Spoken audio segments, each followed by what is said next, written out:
আচ্ছা, আমরা নেত্রকোনা জেলার ভিতরে যদি এমন একটা হাসপাতাল থাকতো যে হাসপাতালের ভিতরে প্রাণী চিকিৎসা, টিকাদান, কৃত্রিম প্রজনন সেবা সবকিছু যদি এই হাসপাতালের ভিতরে করা যেত, তাহলে নেত্রকোনা জেলার মানুষের লাগে কিন্তু অনেক সুবিধা হইলো। কেন অনেকেই কইতারুন যে ভাই আমরা কপালে কি আর ইতা আছে এমন বালা বালা হাসপাতাল কি আমরা ওইব নেত্রকোনা জেলার ভিতরে? আরে ভাই চিন্তা করুন না যে অলরেডি কিন্তু হাসপাতাল হয়ে গেছে। অনেকে ওই কথাটা শুনে কইবেন যে দূর বেটা সাফাবাজ বেটা, এমন একটা হাসপাতাল হয়েছে এটা তুই কইলে হয়েছে নাকি? তারে ভাই আমি প্রমাণ দেম, এই ভিডিওটা তো হাসপাতাল লই করতাছি নাকি। প্রথমে হাসপাতালের লোকেশনটা আপনারা দিলই, তাহলে আপনারা বুঝতে আর যাইতে হাসপাতালের মধ্যে সুবিধা হইব। হাসপাতাল হইতেছে মার্কাজ মসজিদ সংলগ্ন রাজুর বাজার, নেত্রকোনা সদর, নেত্রকোনা। আর একটু যদি ডিটেলসে কই তাহলে একটু বুঝতে সুবিধা হইব। ওই যে গজিনপুরের যে মোড়ে তেলের ফার্মটা আছে, ইন থেকে এই মোড়টা থেকে একটু সামনে গেলে কিন্তু মার্কাজ মসজিদ, মার্কাজ মসজিদের ঠিক ডাইন পাশে নেত্রকোনা বাজাইতে ডাইন পাশে পরে দেখবেন যে হাসপাতালটা কিন্তু অনেক সুন্দর হয়ে গেছে। এটা institute of livestock science and technology Netrokona মৎস্য ও প্রাণী সম্পদ মন্ত্রণালয়ের প্রাণী সম্পদ অধিদপ্তরের অধীনে পরিচালিত একটি সরকারি প্রতিষ্ঠান। মাঠ পর্যায়ে দক্ষ প্রাণী সম্পদ কর্মী তৈরির উদ্দেশ্যে এই প্রতিষ্ঠান প্রতিষ্ঠিত করা হয়। 2011 সালে এই প্রতিষ্ঠানের যাত্রা শুরু হয়। দেশে এই ধরনের প্রতিষ্ঠান আরো 6টা আছে। একটা বিষয় গভীরভাবে চিন্তা করে দেখুন, তার মধ্যে কিন্তু আমরা নেত্রকোনা জেলার ভিতরে, নেত্রকোনা সদরের ভিতরে কিন্তু আমরা এমন একটা হাসপাতাল পাইছি, এটা কিন্তু অনেক বড় একটা ভাগ্যের বিষয় আমরা লাগিয়া। এই প্রতিষ্ঠানের শিক্ষার্থীদেরকে প্রাণী চিকিৎসা ও ব্যবস্থাপনায় দক্ষ করতে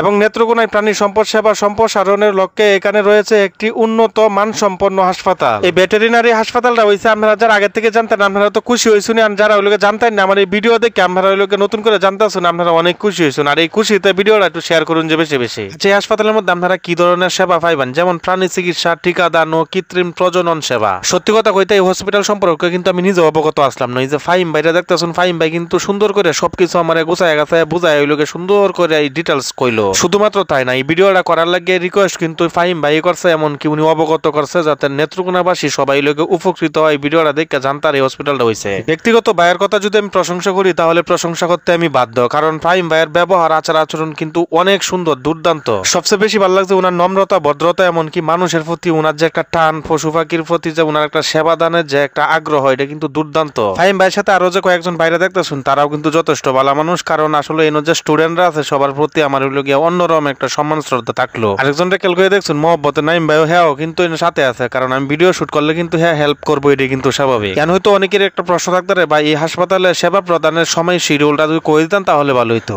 সেবা প্রদানের সময় এটা থেকে সকাল 9:30 হইতে বিকাল 5টা পর্যন্ত, সপ্তাহে 7 দিন। যদি একান্তই জরুরি কারো বেশি ইমার্জেন্সি দরকার হয় তাহলে জরুরি ভাবে আপনারা ওই লোকে হটলাইন নাম্বার দেওয়া আছে, যোগাযোগ স্ক্রিনের মধ্যে দিতেছে, এর মধ্যে আপনারা কল দিবেন। হাসপাতালের একাংশের মধ্যে কিন্তু ওনারা নিজেরাই কিন্তু হাঁস, মুরগি, ছাগল আরো বিভিন্ন ধরনের প্রাণী লালন পালন করে এখান থেকে এই পশুর প্রতি ওই লোকে তারা রিচার্জ চালায় আর কি। সবকিছু মিলায় নেত্রকোনা জেলার ভিতরে আমরা সদরের ভিতরে যেমন একটা হসপিটাল পাইছি, এটার লাগে আলহামদুলিল্লাহ হাজারো লাখো কোটি শুকরিয়া। এমন একটা সুযোগ সুবিধা এই হসপিটালটা হয়ে কিন্তু আমার লাগে হয়েছে। সবার কাছে একটা রিকোয়েস্ট থাকবো, এই ভিডিওটা সর্বোচ্চ শেয়ার দিবেন। সবার কাছে পার্সোনালি আমার রিকোয়েস্ট থাকবো, যদি মনে করুন এটা আমরা উপকার। যাই হোক, অনেক কথাবার্তা কইছি, কথার মধ্যে যদি কোনো ভুল ত্রুটি হইতে অবশ্যই ক্ষমা দৃষ্টিতে দেখবেন, কারণ আমি যেহেতু মানুষ, আমার ভুল হইতে হারে এটি স্বাভাবিক। ভুলটি কমেন্ট বক্সে তুলে ধরুন যে এবং কষ্ট করে ভিডিওটা শেয়ার করে দিন। যে আল্লাহ তাআলা আপনারা ভালো রাখ, সুস্থ রাখ ও ফাসিক নামাজ আদায় করুন। যে নামাজ আদায় না করলে কিন্তু ফেরেশতারা ডান্ডা মেরে ঠান্ডা করে পড়ে তো আমার সব আপনি যত বড় প্রেসিডেন্টের ফলো হয় না করে।